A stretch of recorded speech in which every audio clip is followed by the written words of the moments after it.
Hi, hello, look at me sticking to a New Year's resolution and actually doing multiple videos in a month, would you believe? I actually tried to record this like a month ago and the audio came out so badly that I was like, okay, let's record. And in a way, it's actually a good thing because I feel like I have more to say now even, so I think it happens for a reason, I guess. So you can read. This is about the importance of boredom, at least from one person's perspective. I feel like this is a topic that gained a lot of traction in 2020 because we were all in lockdown and we were kind of forced to take on more of like a slow living lifestyle, and people began to be like, oh, this is amazing, this is great, I could never go back to the hustle, the grind. And then lockdown ended and then everyone just went back to their lives for the most part. I mean, I did. I had such a great slow living lifestyle in what was practically a retirement village for 5 months. As soon as lockdown lifted, I was back at it, traveling, super busy, doing a lot. However, just because it's no longer a trend, I think it's still something that's really important to talk about and to consider. And it's something I realize every time I experience boredom, like, oh yeah, this is actually kind of useful, kind of valuable. When you think about boredom, what do you think about? Like, just take a second. What are the first like few words that come to mind? It honestly has so many negative connotations. It can refer to like lack of enthusiasm, lack of interest, being impatient. People don't want to be bored. It's incredibly uncomfortable. And also it's actually quite hard to achieve in this day and age. It's become incredibly easy to not be bored, to distract ourselves from boredom. I think let's talk about the stages of boredom because that's kind of important to acknowledge so you realize how much autonomy you actually have within this. The first stage of being bored is seeking stimulation to rectify that boredom. If it isn't possible to fill that space with something, one might then feel onto the next stage frustration, almost like a childlike frustration because we're unable to and unused to having to hand our boredom if we can't immediately soothe it with stimulation. Then if you push past the frustration, there comes acceptance and reflection. That can in itself can bring up new emotions like anger, sadness, gratitude, just general thoughts, new inspirations. And so that's kind of from what I've identified from personal experience, those are the stages of boredom that I tend to experience. Consuming and distracting over reflecting and creating. I've had the privilege of, in my adult life, living in big cities all over Europe. In London, Paris, Bristol, Luxembourg. I've traveled all over the world to almost 35 countries. And when I have spare time and some spare finances, I tend to spend it trying to go adventure seeking, travel somewhere new. It's all available at the touch of a finger. And the biggest limitations are budget and time, really, because I'm a student. I am the biggest advocate for travel, and I think it has a huge space in the world. It can offer so much to someone, and it's so special in itself. You can learn so much from it. And I mean, honestly, the same can be said for being online. Not everyone has the ability to travel, but a lot of people have the ability to go online, and you can almost adventure seek in that capacity, and that can hold a lot of value. But there's also a lot of value in being still. And being online, being on your phone in bed does not count as being still. Like my therapist actually said, and I've become one of those people who's like, my therapist said this because I actually have a really good therapist now.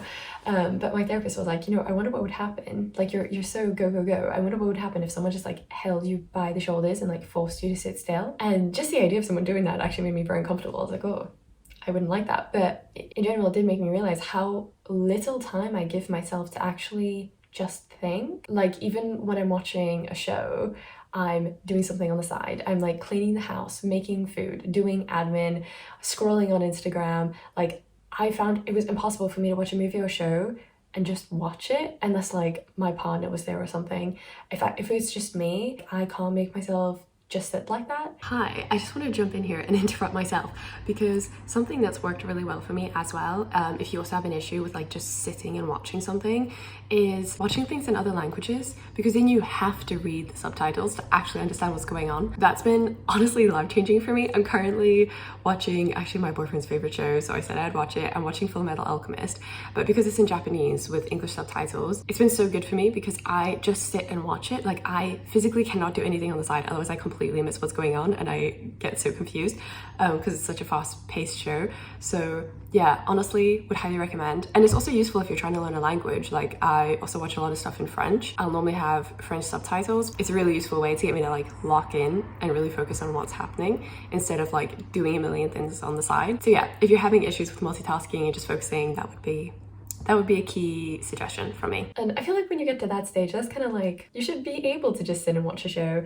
And I'm not a technology basher. I use it daily. I have a Kindle, a tablet, a phone, a laptop, and I use it for all spheres of life, for my part-time job, for uni, to stay in contact with my friends and family who live all over the world. And also like to keep in touch with like the rest of the world, what's going on. There's so many creators out there who inspire me and who are doing so much, and I really look up to, and I love watching their work. And so I don't think any of that is bad, but I have found that overconsumption can often like not allow production or the space for creation yourself. We tend to relegate ourselves to the position of consumer more often than we do the role of producer or creator. And so although we feel in control, like, oh, I can stop anytime, I could delete Instagram whenever I wanted, although we feel in control, we actually are kind of controlled by these stimulants. We constantly seek them rather than looking inwards for entertainment and stimulation. From my experience, this consumption can actually stunt emotional growth and original thought. I honestly think I've learned so much from literally just watching YouTube and listening to podcasts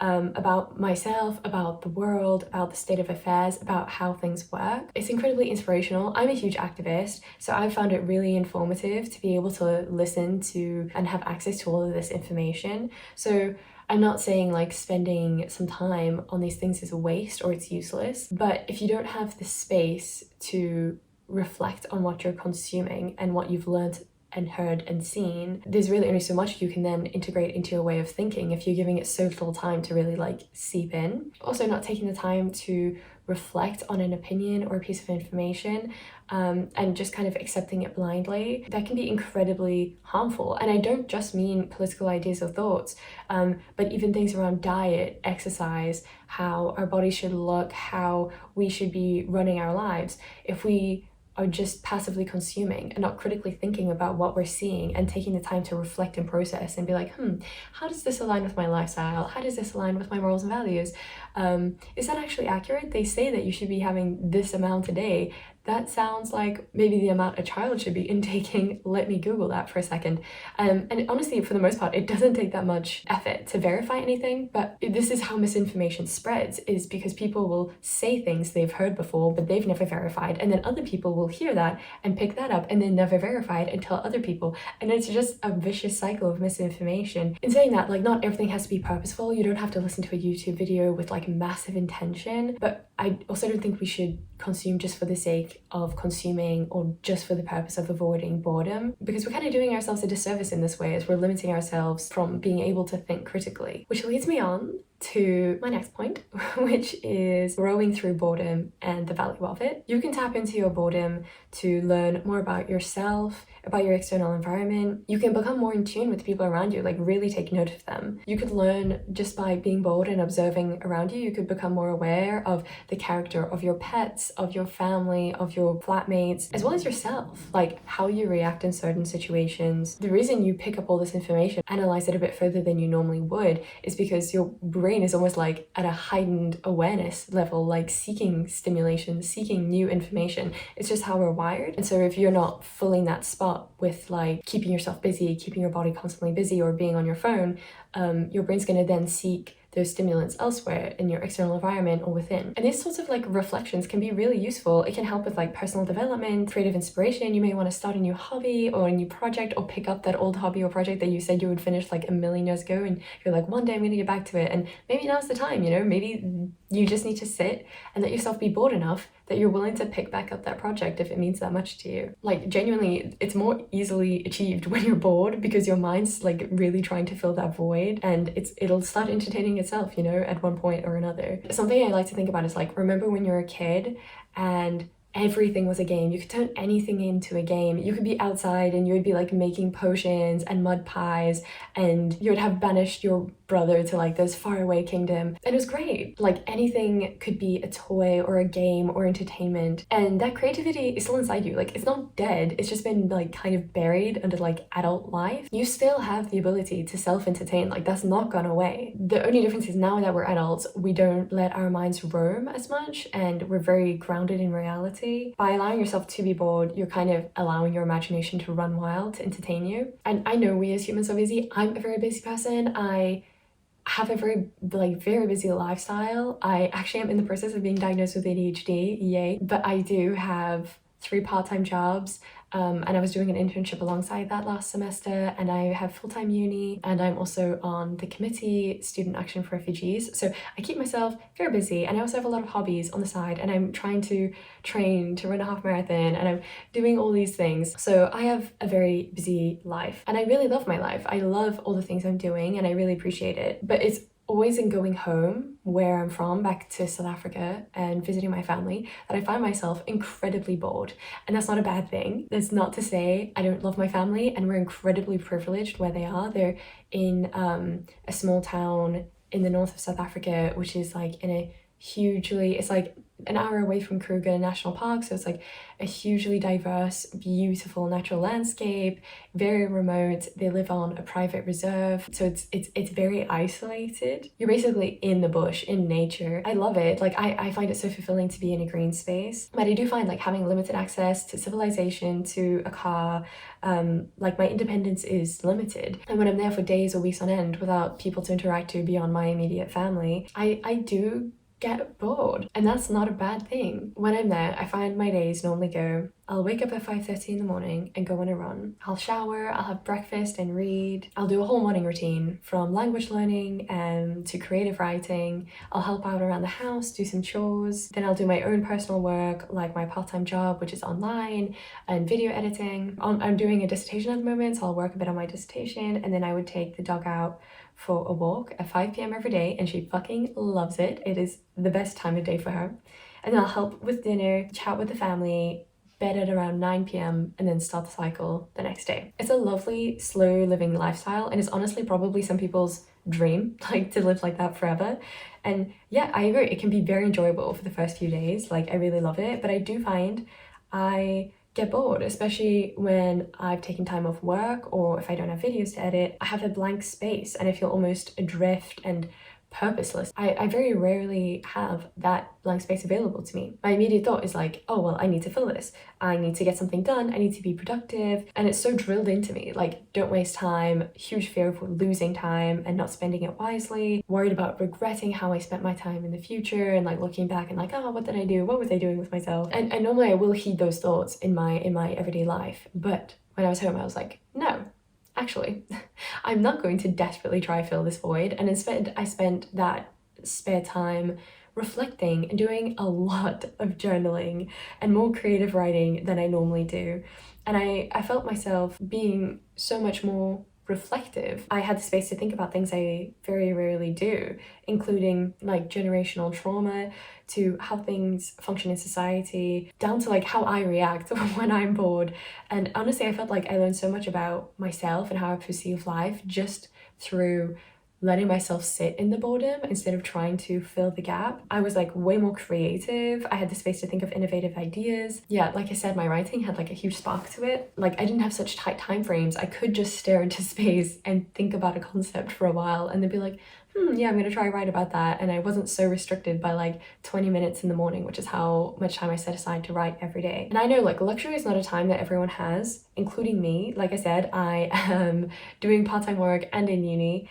So I understand not having the space to reflect, but I do acknowledge the importance of it. Which leads me on to practical applications. If you don't have the time to sit and stare for 5 hours into space, which how dare you? What are you doing with your life? Yeah, how can you practically apply being bored? I mean, we live in a capitalist society, and if you didn't know that, I'm really concerned that you didn't know that. But it does mean that the society in which we live, it does allow for us to have this reflection time that I've been speaking of. If I were to put my little tinfoil hat on, I would say we are deprived of having our own time, almost to stop us questioning what we want to do with our lives and if we feel fulfilled by the work that we're doing. But when we do have this free time, often in the evenings, we'll do something mind-numbing because we're so exhausted from our day, like scrolling on Instagram, watching a show, something that just doesn't take too much mental energy because we're so drained from our jobs. So I completely understand like wanting that release, and that's also completely fine. So if this is the kind of life that you lead, I would encourage you to be bored in the small things of life. Like if you go to the grocery store to do a shop, instead of listening to music, why not just go without? Like just go to the store, raw dog it, like go with no distraction and just really process your environment and really like notice the people around you, notice the fruits and vegetables in front of you, really see what is happening and be present as boring as that is, let yourself actually acknowledge where you are, because I feel like even if you're not listening to anything, when you go into a grocery store, you're like in and out, you're like, I don't want to be here, I want to get my shit, I want to get out, the queues are long, everyone's in my way, why is everything so expensive suddenly? Like that's what's like going through your thought, that you're barely even processing where you are or what's happening. And it can be kind of overstimulating. Like I sometimes find grocery stores very overstimulating, so I normally listen to music. Really letting yourself like be present, process where you are, process what you're seeing is a really like mini way of letting yourself be bored and be present. And if you're going on your daily walk, instead of listening to a podcast, just admire your environment, look around you. I started doing that when I was taking our dog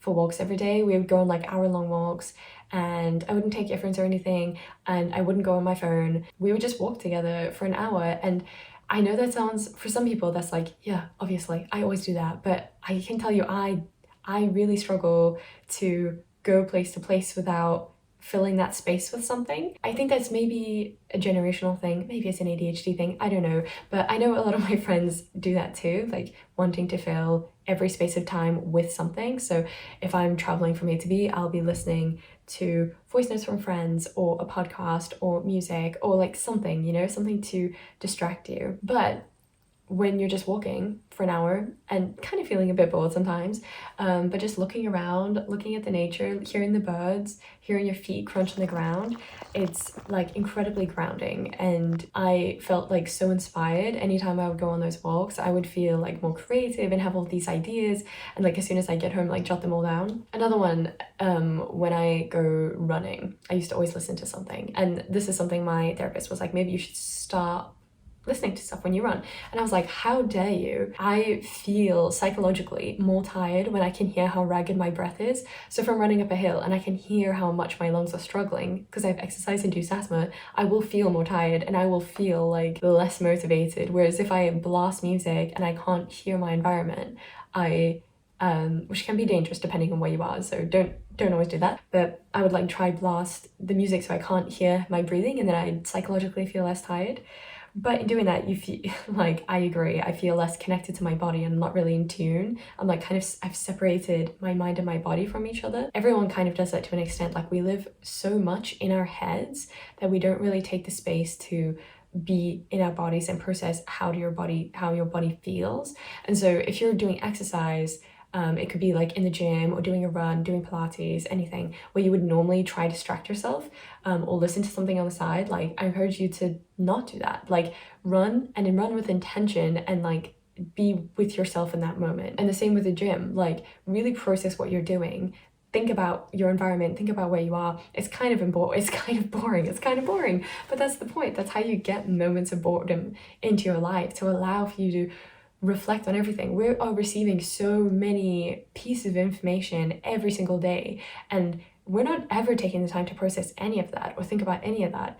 And although it's unrealistic to wish that we had like 2 hours a day to meditate and think about things and what life means to us and all this stuff, like obviously that's unrealistic, we can find moments in our day. And it is kind of an excuse. Even me, like I have used excuses like, oh, I just don't have time, oh, I just can't do that, like, oh, it just sounds hard. But yeah, okay, it's hard being bored, yeah, but you're not gonna die. You're probably not gonna die, and it's probably gonna kind of benefit you. It can be a really frustrating process because we have so many things to push through, from frustration, denial of the situation, before you can be productive. And also something to think about is so many people want to keep themselves busy and stimulated and distracted, and the question we should always be asking ourselves is why? Like, why do I need to be distracted right now? Is it so you can numb yourself, so you can avoid thinking? And if so, why? What are you trying to stop yourself thinking or feeling?